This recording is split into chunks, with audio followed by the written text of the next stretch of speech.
मेरे हिसाब से ये फाइनल है। अब तुम ऐसा करो, निदा को ये दिखा दो। वो जितना जल्दी इस प्लान को फाइनल करे उतना ही बेहतर है, ताकि हमारा कीमती वक्त बचे। और तुम ये मुझे दो, मैं आयशा से साइन करवाऊं। तुम निदा की फिक्र बिल्कुल मत करो। असल मसला इस कॉन्ट्रैक्ट का है, बहुत खतरनाक है ये। क्यों, ऐसा किस लिए? देखो भाई, अगर आयशा ने इसे पढ़ लिया तो हरगिज साइन नहीं करेगी। लेकिन क्यों? इसके निकात बहुत ही सख्त लिखे हुए हैं। ऐसा लग रहा है जैसे किसी को सजा सुनाई जा रही है। जानते हो मुझे क्या लग रहा है? ये कॉन्ट्रैक्ट तुम्हारा प्लान खराब कर देगा। लेकिन इस कॉन्ट्रैक्ट में हम सब की तो बेहतरी है ना, हम सब तो महफूज हो जाएंगे ना। शायद, कुछ कह नहीं सकते, तुम कोशिश करके देख लो। यार मुझे नहीं लगता कि वैसे पढ़ेगी। पता नहीं जिसने लिखा होगा उसे लिखने में कितना वक्त लगा होगा। जैसे ही वो इसे देखेगी उकता जाएगी। आयशा, हाँ, तुम्हें लगता है वो नहीं पढ़ेगी? अरे यार, जब वो पढ़ने लगेगी तो मैं उसका ध्यान कहीं और बटा दूंगा। अगर कोई खवातीन को धोखा देने का इंस्टीट्यूट होता ना, मैं यकीनन प्रोफेसर होता आज वहां पे।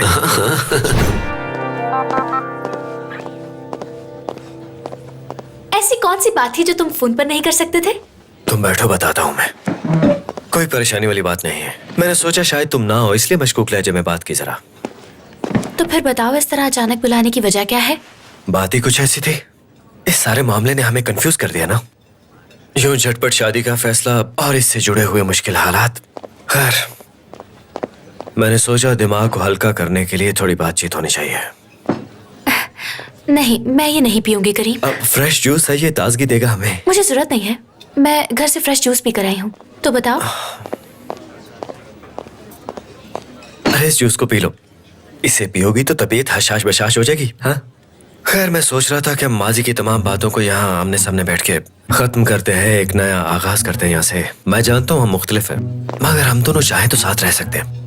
क्या लगता है तुम्हें? तो तुमने सिर्फ ये बात कहने के लिए मुझे यहाँ पर बुलाया है? बहुत अजीब है ना? हाँ मैं जानता हूँ। ये सच है कि हम दोनों बहुत मुख्तलिफ दुनियाओं से हैं। हम दोनों में कुछ भी मुश्तरक नहीं है। हाँ मैं जानती हूँ, हम में उतना ही फर्क है जितना दिन और रात में होता है। हाँ, मगर ये हमारे रास्ते की रुकावट नहीं बन सकता। मैं तो बस बताना चाह रहा था तुम्हें। इसकी एक और मिसाल भी है मेरे पास। हमारी फैक्ट्री में एक मशीन को चलाने वाले दो ऑपरेटर्स की एक दूसरे से सोच मुख्तलिफ है। तो इसी तरह हमारी सोच भी मुख्तलिफ है। हाँ बिल्कुल। लेकिन ऐसा जरूरी तो नहीं। अक्सर आपको ऐसे लोगों के साथ भी काम करना पड़ जाता है जो आपको बिल्कुल भी पसंद ना हो। तो उसका ये मतलब तो नहीं कि आप काम करना छोड़ दें। ऐसे लोगों के साथ भी काम करना पड़ जाता है जिनको देखकर नोच खाने का दिल करे। लेकिन क्या कर सकते हैं, काम तो करना है, घर तो चलाना है। काम को हमेशा प्रोफेशनल लेना चाहिए, पर्सनल नहीं लेना चाहिए। तुमने बहुत जबरदस्त मिसाल दी आयशा। मैं भी बिल्कुल कुछ ऐसा ही कहने वाला था तुमसे। हम दोनों जवान हैं, बहुत एनर्जी है हमें। ये एनर्जी हमें इन फजूल की लड़ाई झगड़ों पर जाया नहीं करनी। मंजूर है मुझे। क्या तुम सीरियस हो? तो फिर मैं तुम्हें इस सुलह की मुबारकबाद पेश करता हूँ। वैसे मुझे ये कहना पड़ेगा कि तुम मेरी सोच से बिल्कुल मुख्तलिफ हो।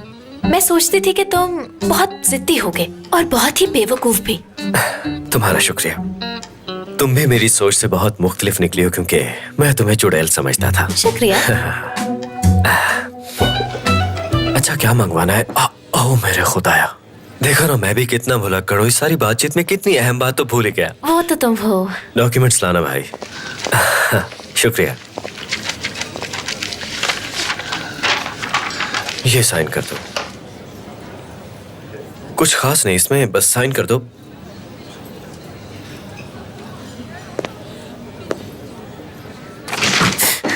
तो ये सारा सीन इस कॉन्ट्रैक्ट के लिए किया तुमने? कैसा सीन यार? तुम क्या समझते हो कि मैं बेवकूफ और जाहिल हूँ? ये तुम कैसी बातें कर रही हो आयशा? क्या हो गया तुम्हें यार? ऐसा क्या? तुम क्या सुन रहे हो यहाँ? जाओ यहाँ से, अपना काम करो भाई। आयशा ये तुम किस तरह बात कर रही हो मेरे साथ? ज्यादा बनने की जरूरत नहीं है। इस कॉन्ट्रैक्ट से ये साबित होता है कि मैं एक फ्रॉड लड़की हूँ। ना करो यार, ऐसा कैसे हो सकता है? क्या कह रही हो? जरूर कोई बहुत बड़ी गलती हुई है। लगता है कि टाइप करने वाले ने। कोई गलती नहीं हुई। ये देखो, मेरे नाम का इकरारनामा है ये, और ये मेरे दोनों भाइयों के नाम तक लिखे हैं इसमें। मैं इस पर कभी साइन नहीं करूंगी।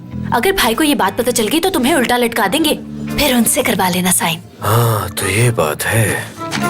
ओह खुदाया, ये जरूर हमारी कंपनी के वकील का काम है।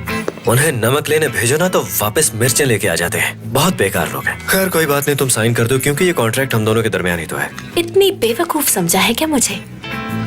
चाहो तो मैं तुम्हें ये कॉन्ट्रैक्ट पढ़ के सुना सकती हूँ। मुझे इसमें कोई मसला नहीं है, क्योंकि मैं नहीं चाहती कि कल को कोई भी बात आए, वो भी मुझ पे। मैं कैद नहीं हो सकती। इसमें लिखा है कि मैं अकेले घर से बाहर नहीं जा सकती, जैसे कि मैं किसी जुर्म की सजा काट रही हूँ। मैं शादी करके उस घर की बहू बनना चाहती हूँ, ना कि किसी कैदी की जिंदगी गुजारना चाहती हूँ। इस कॉन्ट्रैक्ट को तुम अपने पास ही रखो। तुम ऐसा करो, साइन कर दो, बाकी मामला में देख इसके लो। साइन करने का मतलब है अपने पैर पे कुल्हाड़ा मारना। आयशा बस भी करो, खाम खा मामले को तूल मत दो। तुम साइन करो, हम दोनों के दरमियान ही तो है ये कॉन्ट्रैक्ट। करीम, अगर ऐसा कॉन्ट्रैक्ट मैं तुम्हें देती तो तुम साइन करते क्या? तुम्हारी कसम, आग झपकने से पहले साइन कर देता मैं। तो ठीक है, इस पर भी तुम्हें साइन कर दो। और सुनो, इस शादी में हम दोनों का फायदा है, समझे तुम? और पैसे भी दोनों में तकसीम होंगे। लेकिन पहले तो तुमने कहा था कि पैसा नहीं चाहिए तुम्हें। इस पे साइन करो और यकीन दिलाओ मुझे। तुमने ये सोच कैसे लिया कि मैं तुम्हारी हर बात मानूंगी करीम? मैं अपने फैसले खुद कर सकती हूँ। और जहाँ तक बात इस कॉन्ट्रैक्ट की है, तो इसमें मेरा कोई फायदा नहीं है। सारा फायदा सिर्फ और सिर्फ तुम्हारा है करीम। तुम चाहते हो मैं इस पे साइन कर दूं? अगर इसमें सिर्फ पैसों का जिक्र होता तो मैं फौरन साइन कर देती,